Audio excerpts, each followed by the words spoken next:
Praise the Lord. Hallelujah. Yeah, praise the Glory to Lord. God.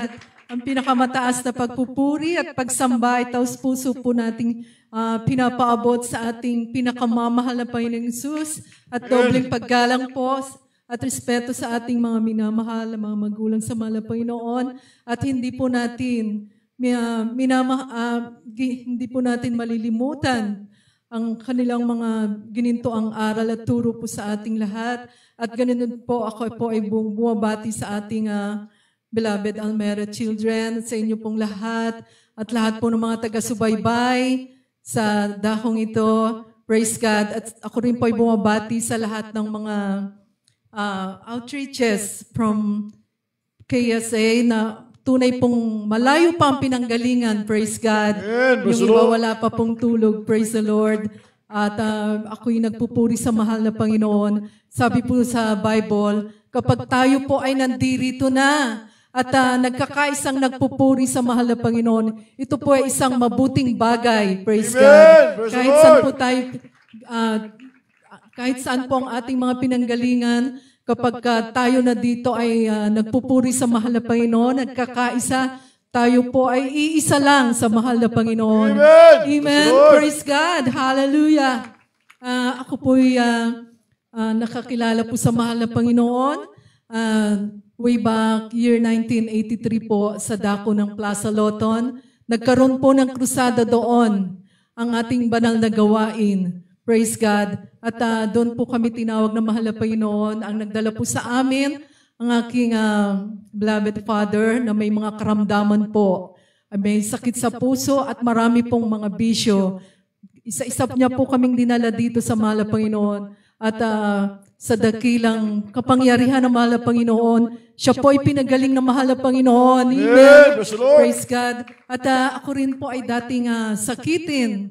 At napakapayat, hindi po talaga ako makapag-travel noon. Bata pa po ako noon, nasave po ako sa banal na gawain na ito.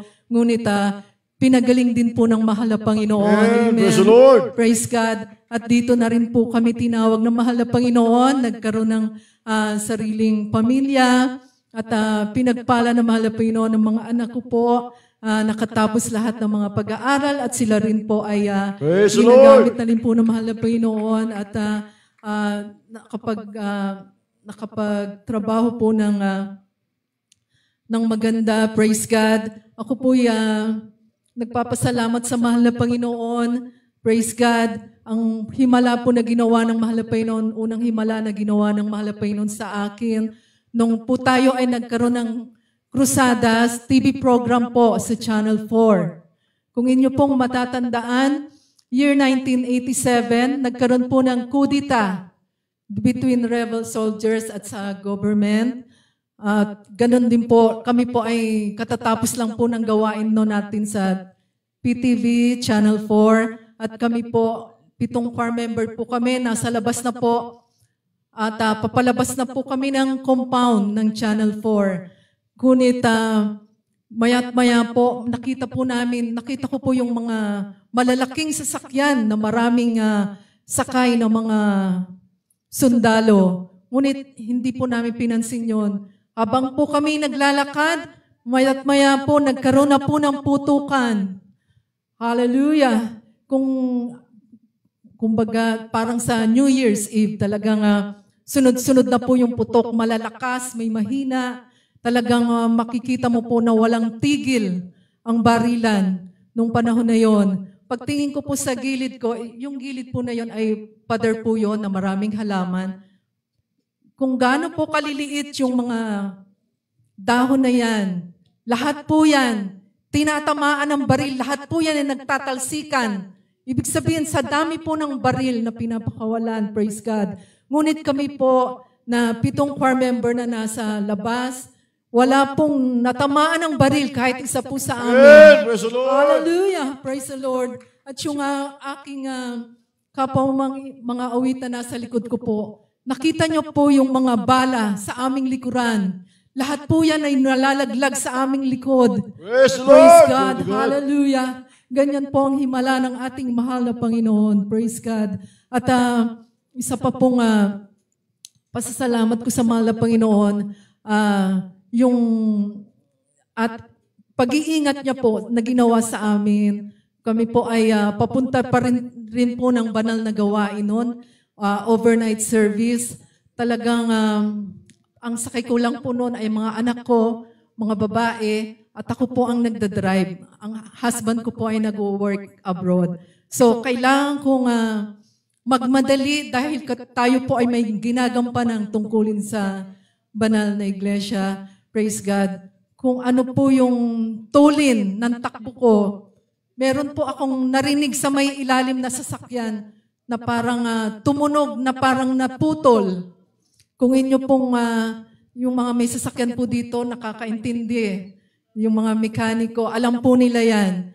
Yung tunog na po yun, talagang naramdaman ko po na may naputol na po sa ilalim. Malayo pa lang po kami noon, 1 hour po before ang biyahe before makapunta po sa banal na gawain sa Amoranto Stadium. At yung bilis ng takbo ko po, hindi ko po namalayan na tuwing liliko po, talagang ang laki na po ng manibela. Yung pag-ikot ng manibela, ang laki na. Nagulat ako, bakit konting ano lang dapat, lumiliko na. Yun ang laki talaga. Ilang ikot po ako ng manibela. At pagdating po namin sa banal na gawain sa Amoranto Stadium. So, hindi po maayos yung parada ko. Sabi po nung security guard, pakiayos po yung pag-park. Alam niyo po mga kapatid, pag ikot po ng manibela, hindi na po sumusunod yung gulong. So, yung naputol po doon ay yung manibela, kumukonekta po doon sa gulong para lumiko. So, sabi ng guard, buti hindi po kayo nadisgrasya. Napakarami pong mga nadidisgrasya dahil dyan. Praise God. Amen. Hallelujah. Praise the Lord. Thank you, Lord. Sabi ko po, kami po ay iningatan ng mahal na Panginoon. Praise God. Hallelujah. Thank you, dearest Jesus. At kami po ay nagpapasalamat sa mahal na Panginoon. Kami po ay dinako sa lugar na ito na hindi po natin na sabi ng mahal na Panginoon, I, the Lord, will make lahat po ng pagpapalang ito ay galing sa mahal na Panginoon. Praise God. At bukas na rin po ang aming uwi. Kaya humihiling din po kami ng panalangin sa inyong lahat, sa aming pong maluwalhating pagdating po sa Pinas. At andito na lamang po at lahat ang pagpupuri sa ating pinakamamahal na Panginoon Jesus po lamang. Amen. Praise the Lord. Amen. Praise the Lord. God bless po, Ate Sarah po. Sa